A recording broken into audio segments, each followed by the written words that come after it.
കരുവന്നൂർ പുഴ കരകവിഞ്ഞു. ജലം കരകവിഞ്ഞ് ജനവാസ കേന്ദ്രങ്ങളിലേക്ക് ഒഴുകുന്നതിനാൽ പ്രളയപ്പേടിയിലാണ് നാട്. പോയ വർഷം 2000-ഓളം വീടുകളിലും കൃഷിസ്ഥലത്തും വെള്ളക്കെട്ട് സൃഷ്ടിച്ച അതേ സാഹചര്യമാണ് നിലവിലേത്.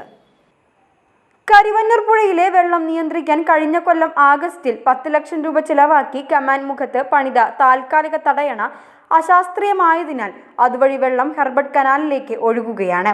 ഹെർബർട്ട് കനാലിനോട് ചേർന്ന വീടുകളിൽ വെള്ളിയാഴ്ച വൈകുന്നേരത്തോടെ വെള്ളം കയറി തുടങ്ങി. കനാലിലെ സ്ലൂയിസ് തുറന്ന് വെള്ളം പാടത്തേക്ക് ഒഴുക്കിയാൽ വീടുകൾ വെള്ളക്കെട്ടിൽ ആകുന്നത് ഒഴിവാക്കാം. എന്നാൽ മീൻ കർഷകരെ സഹായിക്കാൻ പടവു കമ്മിറ്റികൾ ഒത്താശ ചെയ്യുന്നത് മൂലം പലയിടത്തും സ്ലൂയിസ് തുറന്നിട്ടില്ലെന്ന് നാട്ടുകാരുടെ പരാതി.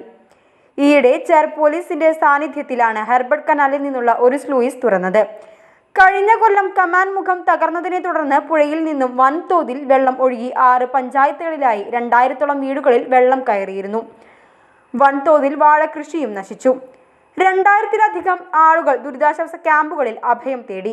വിവിധ തദ്ദേശ സ്ഥാപനങ്ങൾ നൽകിയ 10 ലക്ഷം രൂപ ഉപയോഗിച്ചാണ് തടയണ നിർമ്മിച്ചത്.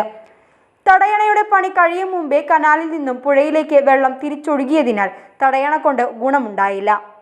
എങ്കിലും മഴ ശക്തി പ്രാപിച്ച് പുഴയിൽ നിന്നും വെള്ളം കവിഞ്ഞൊഴുകിയിട്ടുള്ള പ്രശ്നങ്ങൾ ഉണ്ടാകില്ലെന്നായിരുന്നു നാട്ടുകാരുടെ പ്രതീക്ഷ. എന്നാൽ ആ പ്രതീക്ഷയും അസ്ഥാനത്തായി. ഫലത്തിൽ അശാസ്ത്രീയമായ പണികൾ മൂലം 10 ലക്ഷം രൂപ വെള്ളത്തിലായി. വലിയൊരു പ്രദേശത്തെ പ്രളയത്തിൽ നിന്നും രക്ഷിക്കാൻ ബന്ധപ്പെട്ടവർ അടിയന്തര ശ്രമം നടത്തണമെന്നാണ് നാട്ടുകാരുടെ ആവശ്യം. മുഖത്ത് കെട്ടിയിട്ടുള്ള താൽക്കാലിക തടയണയാണിത്. ഈ തടയണ ഓവർഫ്ലോ ആയി ഇപ്പോൾ 8 മന ഭാഗത്തേക്ക് വെള്ളം കയറിക്കൊണ്ടിരിക്കുന്നു. വെള്ളം കയറി അവിടെ താമസക്കാരെ വീടുകളിലൊക്കെ വെള്ളം കയറി അവിടെ കഴിഞ്ഞ ദിവസം ക്യാമ്പുകളിലേക്ക് പോകാൻ തയ്യാറായിട്ട് നിൽക്കുക. ഈ വെള്ളം അന്തിക്കാട്, കാന്യം, അരിമ്പൂർ പഞ്ചായത്തുകളിൽ വരെ എത്തുന്നതാണ്. ഇത് കഴിഞ്ഞ തവണ ഇത് പൊട്ടിച്ചപ്പോൾ ആ പഞ്ചായത്തുകളിലൊക്കെ വെള്ളം കയറി അവിടെയുള്ള എല്ലാ ഉദ്യോഗസ്ഥന്മാരും ഇവിടെ വന്ന് നോക്കി പഞ്ചായത്തിന്റെയും ബ്ലോക്ക് പഞ്ചായത്തിന്റെയും ജില്ലാ പഞ്ചായത്തിന്റെയും സഹകരണത്തോടുകൂടി നിർമ്മിച്ച ഒരു താൽക്കാലിക തടയണയാണിത്. ഈ തടയണ ഇപ്പോൾ ഒരു 1.5 അടി ഡിസ്റ്റൻസിൽ വെള്ളം അപ്പുറത്തേക്ക് കടന്നുകൊണ്ടിരിക്കുകയാണ്.